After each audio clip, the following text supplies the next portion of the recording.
de la reine d'Angleterre, c'est-à-dire la reine actuelle, Élisabeth. Le mari de ça, son ancêtre qu'on appelait la reine Victoria, étaient tous des maçons, des francs-maçons. Et ce sont des francs-maçons qui ont été à l'origine du projet colonial de la Grande-Bretagne et de l'Angleterre.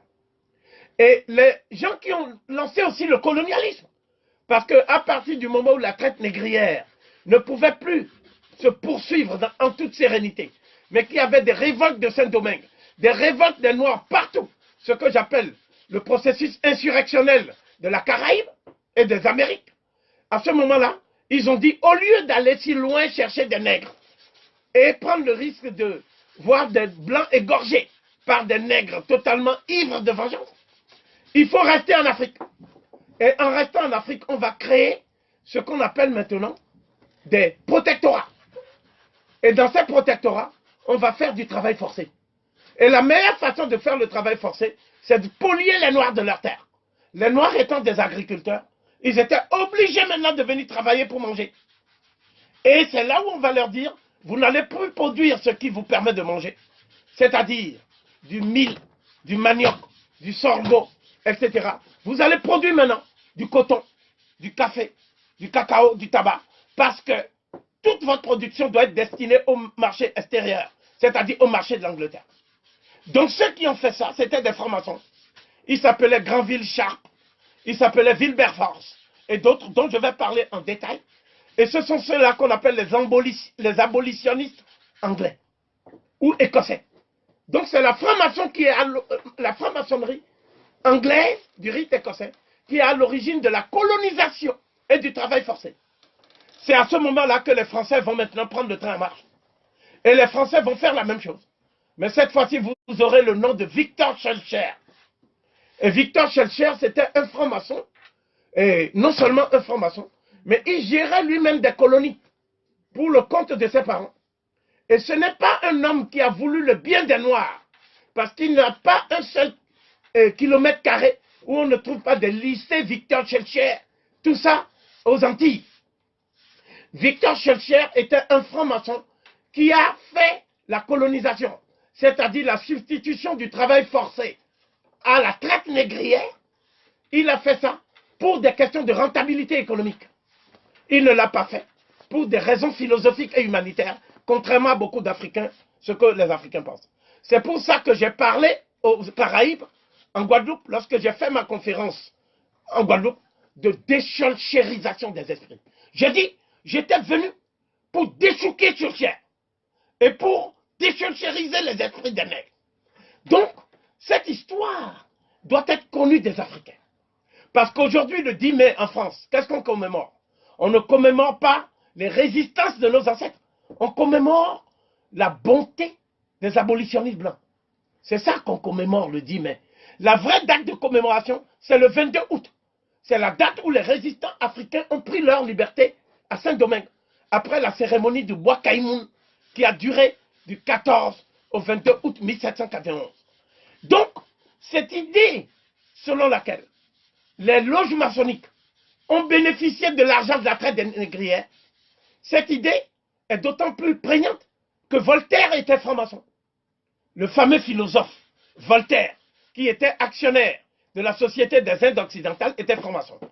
Montesquieu était franc-maçon. Et ils ont tenu tous les mêmes propos, à savoir que le noir a une apparence humaine, mais Dieu ne peut pas avoir fait un cœur bon dans un corps tout noir. Et que c'est légitime de les vendre. Parce que si on les vend, ça permet à l'Europe de faire le progrès. C'est-à-dire, c'est grâce au sucre qui vient du sang et de la sueur des Noirs que Voltaire mangeait. Et il se dit ami de la liberté. C'est pour ça qu'ils ont créé la Société des Amis des Noirs. La Société des Amis des Noirs était une société qui gagnait de l'argent sous prétexte d'éduquer les Noirs, de leur permettre d'avoir du progrès. Mais en fait, cette société vivait sur le dos de l'esclavage des Noirs et du travail forcé. Donc, c'est pour ça qu'il y avait aussi le club Massiac en France, qui était le club des colons, n'est-ce pas? Et ce club était gangréné par les francs-maçons, infiltrés par les francs-maçons. Mais l'Église catholique, c'est elle qui va créer la structure maçonnique la plus cruelle et la plus raffinée qui soit. Ça s'appelle la loge P2. La loge P2 du Vatican, c'est la loge maçonnique qui manipule l'Opus Dei. N'est-ce pas? L'Opus Dei a été créé par un Espagnol colonialiste et nostalgique qui a dit qu'il ne faut pas donner la liberté aux Noirs. Parce que le jour où on donnera la liberté aux Noirs, ce sera la fin de la race blanche. Et c'est un tel homme qui est à l'origine de ce que j'appelle l'Opus Dei, l'œuvre de Dieu, qui est une société secrète, qui a infiltré l'Afrique aujourd'hui, et dont certains membres sont les cardinaux africains les plus importants de la curie romaine, comme le cardinal Arinze, et comme Monseigneur Monsengwo, ou d'autres qui sont aujourd'hui ceux qui préparent ce que j'appellerais la recolonisation spirituelle de l'Afrique noire. Donc, la loge P2 s'est caractérisée ces dernières années par un certain nombre de crimes spectaculaires. La loge P2 est à l'origine de l'élimination du pape Jean-Paul Ier, dès lors que le pape Jean-Paul Ier a dit qu'il allait diligenter des enquêtes sur les activités du cardinal Marcinkus, qui lui s'occupait en fait de la Banque du Vatican. Et on a vu au terme de ces enquêtes que la Banque du Vatican recyclait l'argent de la drogue, recyclait l'argent du trafic des médicaments, recyclait l'argent du trafic des armes, alors même qu'on dit aux gens que le Vatican est au service d'un Dieu d'amour. Et c'est à partir de là qu'on a mis en évidence les liens entre la loge P2 et le cartel de Medellín. Le cartel de Medellín, c'est ceux qui vendaient la drogue en Colombie avec Pablo Escobar.